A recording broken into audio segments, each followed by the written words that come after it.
ഗസയിലെ ഖാൻ യൂനിസിൽ ഇസ്രയേലി ആക്രമണത്തിൽ 200 ആളുകൾ കൊല്ലപ്പെട്ടു എന്ന വാർത്ത വരുന്നു. യുദ്ധം നിർത്താതെ ബന്ദികളെ ഒരു കാരണവശാലും വിടില്ലെന്ന് ഹമാസിന്റെ മുന്നറിയിപ്പ്. ഇസ്രയേൽ പാർലമെന്റിലേക്ക് ബന്ദികളുടെ കുടുംബാംഗങ്ങൾ ഇരച്ചു കയറി എന്ന വാർത്ത കൂടി വരുമ്പോൾ പി ജെയിംസ് ഈ വാർത്തകൾ വിശകലനം ചെയ്യാൻ നമുക്കൊപ്പം ചേരുന്നു. P James, good morning. Good morning എസ്കേൻ. ഹായ്. ഇന്ന് ജെയിംസിന്റെ ദിനമാണ്. ഒരുപാട് വാർത്തകൾ വരികയാണ് വിദേശത്ത്. പറയൂ ജെയിംസ്. നല്ല കാര്യമല്ലേ? പക്ഷേ അന്താരാഷ്ട്ര തലത്തിൽ അത്ര സുഖകരമല്ല വാർത്തകൾ എസ്കേൻ. പ്രത്യേകിച്ച് ഗസയിലെ ഖാൻ യൂനിസ് നഗരത്തിൽ വലിയ രീതിയിലുള്ള പോരാട്ടം നടക്കുന്നു. അവിടെ 200ഓളം പാലസ്തീനികൾ കൊല്ലപ്പെട്ടു എന്ന സങ്കടപ്പെടുത്തുന്ന വാർത്ത തന്നെയാണ് ഇപ്പോഴും വരുന്നത്. മരണസംഖ്യ 25,500 എത്തിയിരിക്കുന്നു. അപ്പോൾ ഇത് കാണിക്കുന്നത് 1,00,000 കവിഞ്ഞ് മരണസംഖ്യ പോവുകയാണ്. അതിൽ കൊല്ലപ്പെട്ടവരിൽ കുട്ടികളും സ്ത്രീകളുമുണ്ട്. വലിയ രീതിയിലുള്ള പോരാട്ടം നടക്കുന്നു എന്ന് മാത്രമല്ല, ഇസ്രായേലിൻ്റെ മിലിറ്ററി പറയുന്നത് 20 ബന്ദികളാക്കി വെച്ചിരുന്ന ഒരു പുതിയ ടണൽ കൂടി അവർ കണ്ടെത്തി. അവിടെ നിന്ന് ബന്ദികളെ തിരിച്ചു കിട്ടിയോ അല്ലെങ്കിൽ എന്താണ് അവസ്ഥ എന്നുള്ളതിനെക്കുറിച്ച് വെളിപ്പെടുത്തൽ വന്നിട്ടില്ല. എന്തായാലും ഒരു പുതിയ ടണൽ കണ്ടെത്തി എന്ന് അവർ പറയുന്നു. എന്തായാലും അവിടുത്തെ നിരവധി ആശുപത്രികൾക്ക് നേരെ ആക്രമണമുണ്ടായി. ഇപ്പം നാസർ ആശുപത്രി ഒഴികെ ഈ തെക്കൻ ഗസയിലെ ആശുപത്രികളൊന്നും പ്രവർത്തിക്കാത്ത അവസ്ഥയാണ്.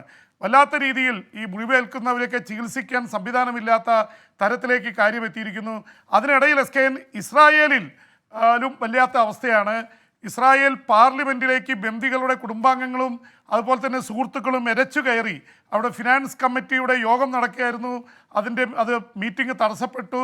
ബന്ദികളെ വിട്ട് തന്നിട്ട് മതി, അല്ലെങ്കിൽ മോചിപ്പിച്ച് കൊണ്ടുവന്നിട്ട് മതി ഇനി യോഗങ്ങൾ എന്ന നിലയിൽ ഇസ്രായേൽ പ്രധാനമന്ത്രി ബെഞ്ചമിൻ നെതന്യാഹുവിനെതിരെ വലിയ രോഷമാണ് ഉണ്ടായിക്കൊണ്ടിരിക്കുന്നത്. അപ്പോൾ യുദ്ധം നിർത്താനുള്ള പ്രപ്പോസലുകൾ ചർച്ച ചെയ്യുന്നുണ്ട്. പക്ഷേ യുദ്ധം നിർത്തിയാൽ മാത്രമേ ബന്ദികളെ വിട്ടു നൽകുകയുള്ളൂ എന്ന് ഹമാസ് കടുംപിടുത്തം വെച്ചിരിക്കുകയാണ്. പൂർണ്ണമായിട്ട് നിർത്തണം. പക്ഷെ അതിന് ഇസ്രായേൽ പ്രധാനമന്ത്രി ബെഞ്ചമിൻ നെതന്യാഹു സമ്മതം നൽകിയില്ലെന്ന് മാത്രമല്ല, അത് സാധിക്കില്ല എന്നറിയിക്കുകയും ചെയ്തു. ഇപ്പോൾ ഏറ്റവും ഒടുവിൽ അമേരിക്കയും ഖത്തറും ചേർന്ന് നടത്തുന്ന മധ്യസ്ഥത 2 മാസത്തേക്ക് താൽക്കാലിക വെടിനിർത്തൽ, ബന്ദികളെ മുഴുവൻ വിട്ടയക്കാനുള്ളത്, അതിലും ഹമാസ് വഴങ്ങിയിട്ടില്ല, ഇസ്രായേലും വഴങ്ങിയിട്ടില്ല. അപ്പോൾ ഈ രീതിയിൽ ബന്ദികളുടെ കാര്യത്തിൽ മുന്നോട്ട് പോവുകയാണ്. യുദ്ധം കൂടുതൽ രൂക്ഷമായിക്കൊണ്ടിരിക്കുന്നു. ലെബനനിൽ, സിറിയയിലൊക്കെ ഇസ്രായേലുമായി പോരാട്ടം നടക്കുന്നുണ്ട്. ഒപ്പം തന്നെ ഏറ്റവും കൂടുതൽ പോരാട്ടം നടക്കുന്നൊരു മേഖല ചെങ്കടലാണ്. ചെങ്കടലിൽ ഇപ്പോഴും ഹൂതികളുടെ ആക്രമണം നടക്കുന്നുണ്ട്. ഹൂതി കേന്ദ്രങ്ങളിലേക്ക് ബ്രിട്ടനും അമേരിക്കയും ആക്രമണം നടത്തുകയും ചെയ്യുന്നു. പി ജെയിംസ്, മറ്റൊരു കാര്യം, ഇന്നലത്തെ ഈ രാമക്ഷേത്ര പ്രതിഷ്ഠാ ദിനമായിരുന്നല്ലോ. അപ്പോൾ അത് വിദേശ മാധ്യമങ്ങളൊക്കെ എങ്ങനെയാണ് അതിനെ കൈകാര്യം ചെയ്യുക? പ്രത്യേകിച്ച് BBC വിമർശനങ്ങളുമായി രംഗത്ത് വന്നിരുന്നു എന്ന് ചില സുഹൃത്തുക്കളൊക്കെ പറയുന്നത് കേട്ടു. കഴിഞ്ഞ ദിവസങ്ങൾ, ഇപ്പോൾ 2-3 ദിവസമായിട്ട് ഈ അയോധ്യയിലെ രാമക്ഷേത്രത്തിൻ്റെ പ്രതിഷ്ഠാകർമ്മം സംബന്ധിച്ച് അന്താരാഷ്ട്ര വാർത്തകളിൽ നിറയുകയാണ്. ഇപ്പോൾ ഇന്ന് വന്നിരിക്കുന്ന വാർത്ത, ഇന്ത്യയുടെ പ്രധാനമന്ത്രി നരേന്ദ്രമോദി നേരിട്ട് ഇന്ത്യയിലെ ഏറ്റവും വലിയ ക്ഷേത്രങ്ങളിലൊന്ന് രാമക്ഷേത്രത്തിൻ്റെ പ്രതിഷ്ഠാകർമ്മത്തിന് നേതൃത്വം നൽകിയിരിക്കുന്നു എന്നുള്ള രീതിയിലാണ് റിപ്പോർട്ട് ചെയ്തിരിക്കുന്നത്. BBC അതിലൊരു വ്യത്യാസം കൂടി, ഒരു ട്വിസ്റ്റ് കൂടി നടത്തിയിട്ടുണ്ട്.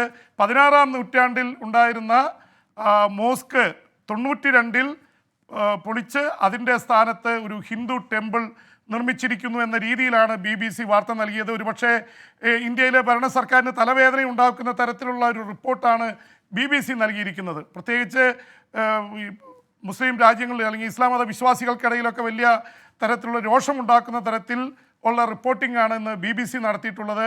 മറ്റു പല ചാനലുകളിലും, അന്താരാഷ്ട്ര ചാനലുകളിലും ആ തരത്തിലുള്ള റിപ്പോർട്ടിംഗ് വന്നിട്ടുണ്ട്. പക്ഷേ ഇന്ത്യയിൽ തെരഞ്ഞെടുപ്പ് വരുന്ന സാഹചര്യത്തിൽ നരേന്ദ്രമോദി ചില പോക്കറ്റുകളിൽ വളരെ ശക്തമായിട്ടുള്ള ഇടപെടൽ നടത്തിയിരിക്കുന്നു എന്നുള്ള തരത്തിലുള്ള റിപ്പോർട്ടുകളും വന്നിട്ടുണ്ട്. RSSൻ്റെ ചീഫ് അതിൽ പങ്കെടുത്തു എന്നുള്ള തരത്തിലും കാര്യങ്ങൾ വരുന്നു. അതിൻ്റെ ഇടയ്ക്ക് അവസാനം പറയുന്നുണ്ട് 80% ഇന്ത്യയിലെ ജനങ്ങളും ഹൈന്ദവ വിശ്വാസികളാണ് എന്ന റിപ്പോർട്ട് കൂടി BBC എഴുതിയിട്ടുണ്ട്. അപ്പോൾ ഇതിനൊരു ഇലക്ഷൻ അജണ്ടയുണ്ട് എന്നുള്ള ടോണിലാണ് BBC അടക്കമുള്ള അന്താരാഷ്ട്ര മാധ്യമങ്ങൾ ഇത് റിപ്പോർട്ട് ചെയ്തിട്ടുള്ളത്. പി ജെയിംസ്, അതിനിടയിൽ യുക്രൈനിൽ, കിഴക്കൻ യുക്രൈൻ യുദ്ധം മുറുകുന്നു എന്ന രീതിയിൽ വാർത്ത വരുന്നു. മാത്രമല്ല 10 ലക്ഷം ഡ്രോണുകൾ യുക്രൈൻ സ്വന്തമായി നിർമ്മിക്കാൻ തീരുമാനിച്ചു. ഈ പാശ്ചാത്യ രാജ്യങ്ങളെ യുക്രൈൻ ഇപ്പോൾ വിമർശിക്കുന്നു, വേണ്ട രീതിയിൽ അവരെ സഹായിക്കുന്നില്ല എന്ന് തോന്നുന്നു. ഈ പാശ്ചാത്യ രാജ്യങ്ങൾ യൂറോപ്പിൽ നിന്നും അതുപോലെ തന്നെ അമേരിക്കയിൽ നിന്നും സഹായം ലഭിക്കുന്നില്ല. ഇപ്പോൾ അവർ തദ്ദേശീയമായിട്ട് പ്രത്യേകിച്ച് തുർക്കിയുടെയൊക്കെ ബരക്തിയാർ ഡ്രോണുകളെ തരത്തിലുള്ള 10 ലക്ഷം ഡ്രോണുകൾ നിർമ്മിക്കുകയാണ്. ഓൾറെഡി അതിൻ്റെ നിർമ്മാണം ആരംഭിച്ചു കഴിഞ്ഞു. 2024 അത് പൂർത്തീകരിക്കുകയും ഈ 10 ലക്ഷം ഡ്രോണുകൾ റഷ്യക്കെതിരെ പ്രയോഗിക്കും എന്നാണ് ഉക്രൈൻ പറയുന്നത്. ഇതിനിടയിൽ കിഴക്കൻ ഉക്രൈനിൽ ഡോണറ്റ്സ്കിലും ലുഹാൻസ്കിലും വലിയ രീതിയിലുള്ള പോരാട്ടം നടക്കുന്നുവെന്ന റിപ്പോർട്ടുകൾ തന്നെയാണ് വന്നുകൊണ്ടിരിക്കുന്നത്.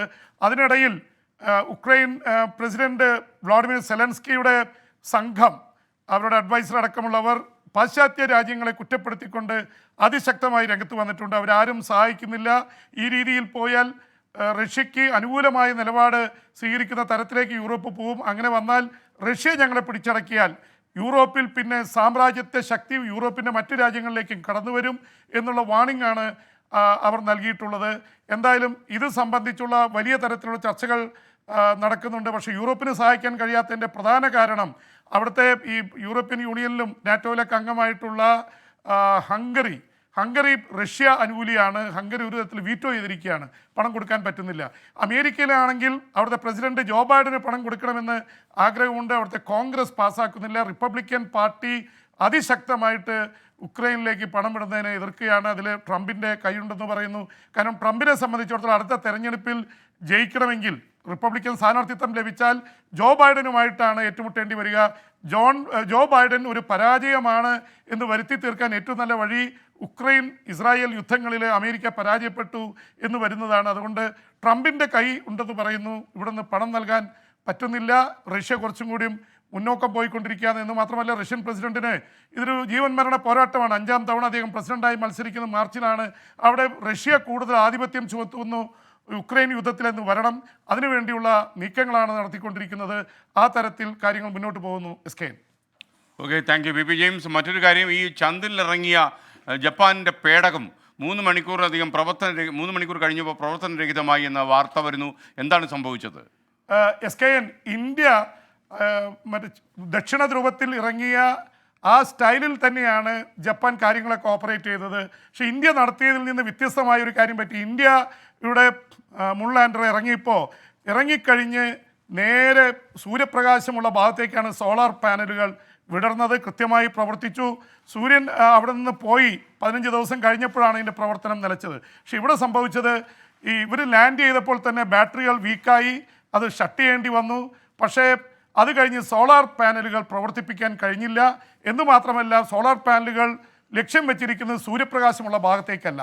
അതുകൊണ്ട് തന്നെ ഇത് ഷട്ടായിട്ടിരിക്കുകയാണ്, പ്രവർത്തനരഹിതമായി ഇരിക്കുകയാണ്, പ്രവർത്തിക്കാൻ കഴിയുന്നില്ല. 3 മണിക്കൂർ നേരത്തേക്ക് മാത്രമാണ് കുറേ ചിത്രങ്ങൾ പകർത്തിയത്. പക്ഷേ അത് ലാൻഡ് ചെയ്തു എന്ന വിജയമുണ്ടായി, പക്ഷെ പ്രവർത്തനക്ഷമമല്ല. ഇപ്പോൾ അവർ പറയുന്നത് സൂര്യപ്രകാശം കറങ്ങി ഇതിലേതെങ്കിലും സോളാർ പാനലിലടിച്ച് അത് നിവർത്താൻ അല്ലെങ്കിൽ പ്രവർത്തനക്ഷമമാക്കാൻ കഴിയും എന്ന പ്രതീക്ഷയിലാണ് ജപ്പാൻ കഴിയുന്നത്. എന്തായാലും ജപ്പാനെ സംബന്ധിച്ചിടത്തോളം ഒരു പാതി വിജയം എന്ന് മാത്രമേ പറയാൻ പറ്റുള്ളൂ. ഇന്ത്യ നടത്തിയ പോലെ അതുപോലെ ദക്ഷിണ ധ്രുവത്തിലല്ല ഇറങ്ങിയത്. ഇന്ത്യ ലോകത്തിൽ ആദ്യമായി ദക്ഷിണ ധ്രുവത്തിൽ ഇറങ്ങുന്ന ഏറ്റവും പ്രയാസകരമായ കാര്യം നടത്തി വിജയിച്ചതാണ്. പക്ഷേ ഇന്ത്യയുടെ സ്ഥാനത്ത് ജപ്പാൻ ആ തരത്തിലുള്ളൊരു വിജയം നേടാൻ കഴിഞ്ഞില്ല എന്ന റിപ്പോർട്ടുകളാണ് വരുന്നത്. ഇനി വരാൻ പോകുന്ന ദൗത്യം ഇന്ത്യയും ജപ്പാനും ചേർന്നാണ്. ഒരുപക്ഷെ ഇന്ത്യയുടെ ടെക്നിക്കൽ നോഹൗ ജപ്പാനേക്കാൾ കൂടുതലാണ് എന്ന തരത്തിൽ വരുന്നു. ഇതുവരെ 5 രാജ്യങ്ങളാണ്, ജപ്പാനടക്കം 5 രാജ്യങ്ങളാണ് ചന്ദ്രനിൽ ഇറങ്ങിയിട്ടുള്ളത്. സോവിയറ്റ് യൂണിയൻ, അമേരിക്ക, അതുപോലെ തന്നെ ചൈന, ഇന്ത്യക്ക് ശേഷം ജപ്പാൻ ഇറങ്ങി. പക്ഷേ ജപ്പാൻ്റെ ദൗത്യം വിജയകരമായിട്ടില്ല എന്ന റിപ്പോർട്ടുകൾ കൂടി വരുന്നു. എന്തായാലും ഇത് അവിടെ പെർമനൻ്റ് ആയിട്ടുള്ള ഇത് സ്ഥാപിക്കാനുള്ള നീക്കങ്ങൾ നടക്കുന്നുണ്ട്. എസ്കെൻ. Okay, thank you P P James. ഇനി വിദേശ വാർത്തകളുമായി നാളെ കാണാം.